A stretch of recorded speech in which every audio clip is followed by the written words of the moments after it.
Halo teman-teman, perkenalkan nama saya Mary Elisa Panjaitan, NPM 2401020008. Saya dari program studi Pendidikan Bahasa Indonesia, Fakultas Keguruan dan Ilmu Pendidikan, Universitas HKBP Nomensen Pematang Siantar. Video ini saya buat untuk memenuhi salah satu tugas mata kuliah keterampilan bahasa produktif yang diampu oleh Ibu Merlina Akris Tambunan, SPD MPD. Pada kesempatan kali ini saya akan menjelaskan atau membahas tentang topik yang sangat menarik, yaitu pengaruh teknologi dalam pembelajaran bahasa Indonesia. Sebelum saya menjelaskan atau membahas tentang bagaimana pengaruh teknologi dalam pembelajaran bahasa Indonesia, di sini saya ingin mengajak teman-teman untuk mengingat kembali bagaimana cara kita belajar pada 10 atau sampai 15 tahun yang lalu.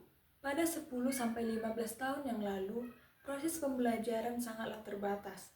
Siswa-siswa hanya belajar dari buku paket atau buku cetak, dari papan tulis, dan hanya dari catatan yang diberikan oleh guru kepada siswa. Jika siswa tersebut tidak hadir pada saat sekolah, maka ia akan ketinggalan pembelajaran. Pada saat itu, siswa-siswa belum mengenal internet, video pembelajaran, dan bahkan Google untuk menjadi tambahan informasi yang ingin didapatkan. Tetapi sekarang semuanya sudah berubah. Sekarang kita hidup di zaman teknologi. Hampir semua orang mempunyai smartphone, bisa mengakses internet, dan bahkan bisa menggunakan sosial media. Berbagai informasi bisa kita dapatkan dengan mudah hanya dengan beberapa klik. Belajar pun tidak selalu hanya di ruang kelas, tetapi di zaman sekarang ini kita bisa belajar dimanapun dan kapanpun. Perubahan ini pasti berpengaruh terhadap cara kita belajar bahasa Indonesia. Nah, disinilah saya akan membahas pengaruh-pengaruh teknologi dalam pembelajaran bahasa Indonesia, baik itu dari segi manfaatnya maupun tantangan yang muncul. Pertama-tama saya ingin membahas manfaat dari teknologi pada pembelajaran bahasa Indonesia.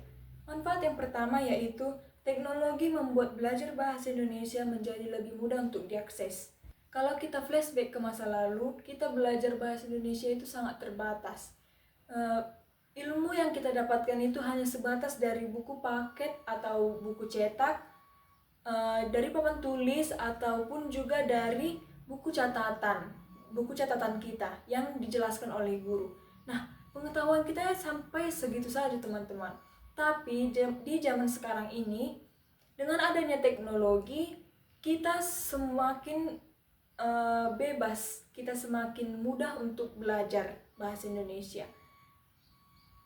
Misalnya, kita bisa membaca cerpen, membaca puisi, dan membaca artikel dari berbagai aplikasi. Misalnya, dari Ipusnas. Nah, Ipusnas ini adalah aplikasi perpustakaan digital, teman-teman.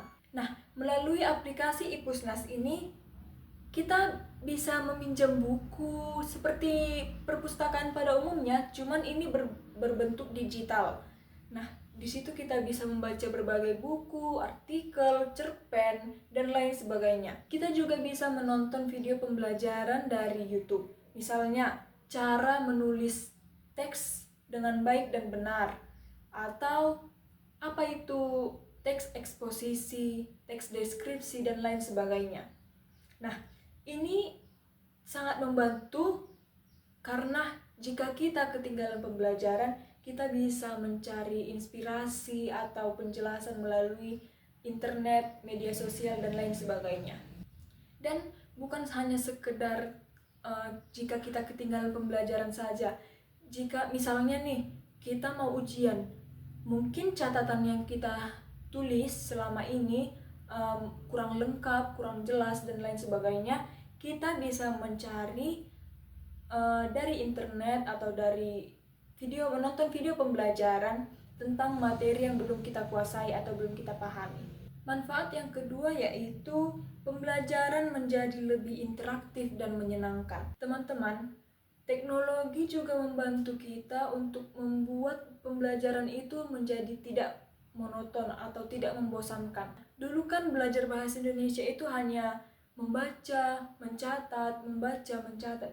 hanya begitu saja. Tetapi sekarang sudah berubah teman-teman. Dengan adanya teknologi ini, semuanya sudah berubah. Contoh nyatanya yaitu siswa diberikan tugas atau disuruh untuk membuat puisi, lalu diedit menggunakan efek visual yang menarik.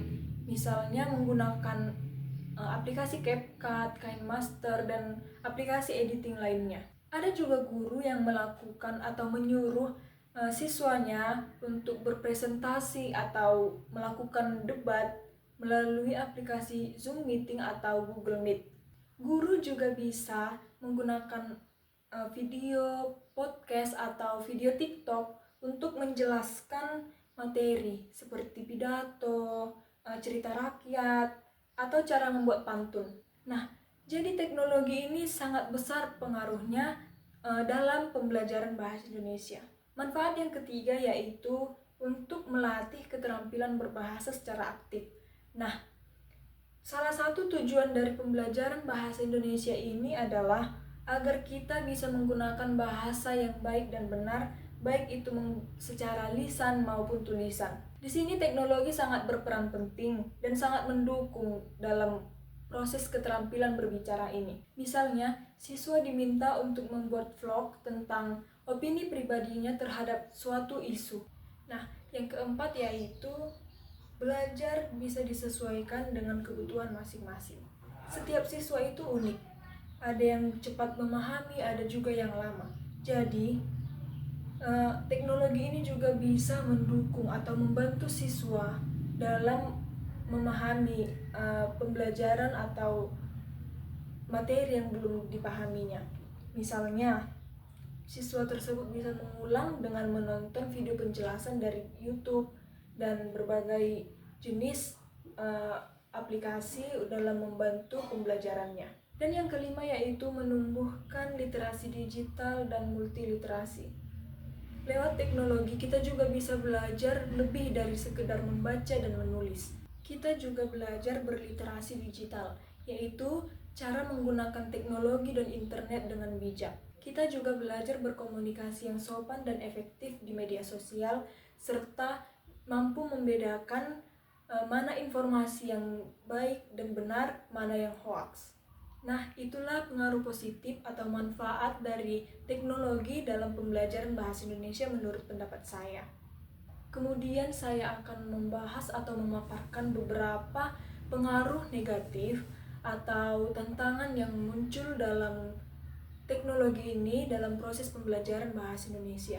Tantangan yang pertama yaitu tidak semua siswa memiliki atau mempunyai perangkat, misalnya smartphone, laptop, dan lain sebagainya. Dan tantangan yang kedua yaitu kadang siswa ini tidak fokus dalam belajar jika menggunakan teknologi. Malah mereka tergoda atau terbesit di pikiran mereka untuk membuka media sosial, game, dan lain sebagainya. Tantangan yang ketiga yaitu jika terlalu sering menggunakan teknologi atau misalnya AI dan lain sebagainya, kemampuan berpikir siswa tersebut menjadi turun karena tidak diasah dan terlalu bergantung kepada teknologi. Dan tantangan yang terakhir menurut pendapat saya yaitu jika tidak disaring, siswa bisa mengakses konten-konten negatif atau konten yang tidak sesuai dengan usianya.